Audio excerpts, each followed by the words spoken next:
My experience is similar but different than Gustavo's. I was in a life-altering car accident. I'm married to a physician. I'm a martial artist. So when I showed up for my surgeries, I had similar but different experiences in that surgeons didn't want to do surgery because my injuries were so bad. I was fortunate that I had my physician husband with me who would say, yeah, but what about doing surgery and what are the outcomes? I noticed that surgeons would defer to my husband because he was a very well-known physician, and I was able to get those surgeries that I wouldn't otherwise have gotten.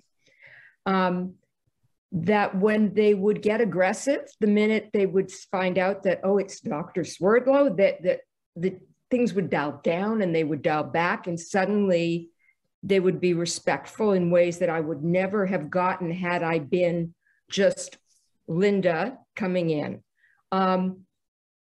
There were times when he wasn't with me, and I would just sit and listen because my philosophy was get other people to teach you what they don't know they know, or only one person can dance on the head of a pin, and it's my shoe that's going to be dancing, but I'm sitting here looking at this person that I could turn around and walk out, but I can't. How do you deal with somebody who's obviously either afraid and aggressive that you just have to deal with? I mean, you can walk out, but it's not going to accomplish anything. But they're obviously afraid because your presence challenges them. But you have to stay there in the moment because this is the person who's got the reputation for being the best in that field. But yet, because you've asked them a question that they don't necessarily like, well, why do you want to do this surgery? Or why don't you want to do this surgery? And now suddenly, because you've just asked them that question, they are enraged. Well, all right. So what do you, I'm gonna make you noodle this through, Linda, Okay. because you have the answer in your head also. Why do you want to do this surgery? What makes that an enraging question? For me to ask them or me to ask myself? For you to ask them. I'm a surgeon and you're going to come into my office. You're going to ask me, well, why do you want to do this surgery? Why would that enrage me? Well, in my case, they didn't. They just said, give up, go home, live in pain in the corner, and just be done with it. So in my case, I had the opposite of Gustavo. My injuries were so severe that they were like, you're allergic to narcotics. You can't get through that surgery without them. Learn to live with the pain and just be done with it, which was basically a death sentence. And I was like, I can't live like this. I need this surgery. You're not realistic. All right. But as a surgeon, you started off the question with why. Okay. With anybody, not just surgeons, but it's exacerbated when you're dealing with surgeons. You ask them why. You have now tipped the balance of the relationship. Now you are taking a position of superiority based on no education at all. When you ask someone why, you're telling them there is a correct answer to this, my friend, and you don't have it. You're putting yourself in a position of superiority because you are getting ready to explain. And if you are explaining, you're teaching. If you're teaching, you're in an authority position over the person to whom you're speaking. Why? There's a version of why in every language on the planet, and in every language on the planet, it provokes defensiveness. So you're not trying to offend him. You're not trying to provoke defensiveness, but that is how it lands. And so, and I'll let you continue here in a second, but I'm going to throw this out for your consideration. Okay. If we have to rewind that conversation and start it all over again, we have a tool called the accusations audit, which is just a preemptive label. This is you labeling things that haven't been spoken yet. What are the negative emotions and the negative opinions, assumptions, and impressions that they have about you when you walk into the room? What negative opinions. In other words, you should be asking yourself, if I was the surgeon, what would I be thinking about Linda? Oh, yeah. And I had already figured all of those things out. Did you speak them into the air? Yes, I did. Okay, great. Now you're probably saying, well, I still didn't leave there with the answer or the response that I was looking for. There's no magic bullet. All of these skills are incremental. Before asking the actual question, you simply tell him or her, listen, this is going to catch you off guard. That's great. You are going to think that you're going to want to stab me in the eye with a pen, or try. You're going to think that I am another know-it-all needy patient who has the best ideas as to what my care should look like. And you're probably tired of hearing people like that. You may also be concerned about the fact that my husband is a renowned surgeon as well.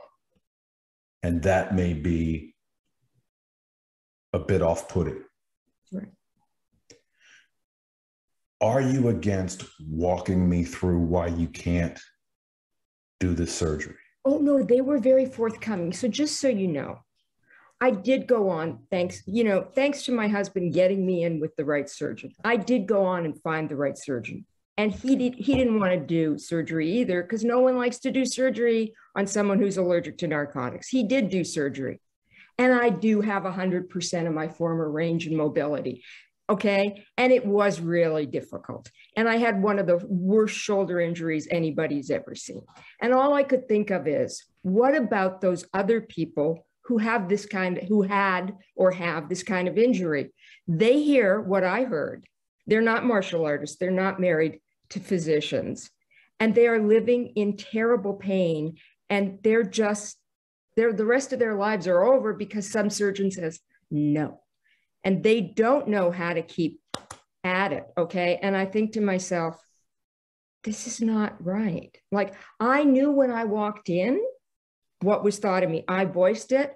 My whole idea was just walk in as a martial artist, get people to teach you what you don't know. Be respectful, be polite, be quiet, listen. And if I could have walked out and just said, okay, thank you, that's really good, I'll see somebody else, I would have. And I was trying the best I could. But when you keep getting lectured at, and somebody keeps telling you, no, this is the way it is, you think to yourself, what is the best way to deal with this? Because I can keep walking out, but in the future, because I'm not always, may not always have my husband, okay? Not everybody here is married to a physician. What's the best way for people to deal respectfully with that personality? If you're a disabled person, you're going to see a lot of doctors. What's the best way to deal with that personality type? The best way is, as we've talked about almost the entire hour, is demonstrating that you understand what it looks like from their end. Okay. They don't think you understand. Linda, how could you possibly understand? You didn't go through, 15 years of schooling. You haven't done, 150 surgeries like this. You have no idea. You don't know. Okay, to your point, as a martial artist, teach me. Now, the no that you're getting, the pushback that you're getting from the physician or the surgeon, again, not the behavior, what's driving it? Ask yourself, what would cause him or her to say no to you? Well, also, here's the other thing. If my husband had walked in with the same injury, he would have gotten different treatment. Because he's a physician. Right. And you're not. Well, yes, that's correct. But respect should be respect. It should be, but it's not. That's utopia. That's a perfect world. We're not getting that. So what are you going to do? You're going to be that old man, old woman that just stands on the beach and shakes his fist at the sea, or are you going to navigate? So here's the thing. I'm polite. I'm Canadian. I just say thank you, and I just turn around and leave, But here's the other thing I want you to consider. A no, a pushback, a hesitancy, a reluctance on the part of anybody, I don't care what space we're talking about, is a manifestation of fear. Mm-hmm. The sooner you demonstrate that you understand that they are operating from that perspective, the better the conversation is going to go. They just don't think that you understand what they're going through, what their world looks like. How could you? You're not in the ER or the OR. You didn't go to school as long as I did. How could you possibly understand what's going on? Notwithstanding that you're married to a physician, you don't understand me and what's going on with me. So the faster you do that, and this is something this is not a one and done thing. You're not displaying tactical empathy at one portion of the conversation only. Remember I said earlier, it's incremental. There's no magic bullet. So this is you trying to uncover where that's coming from.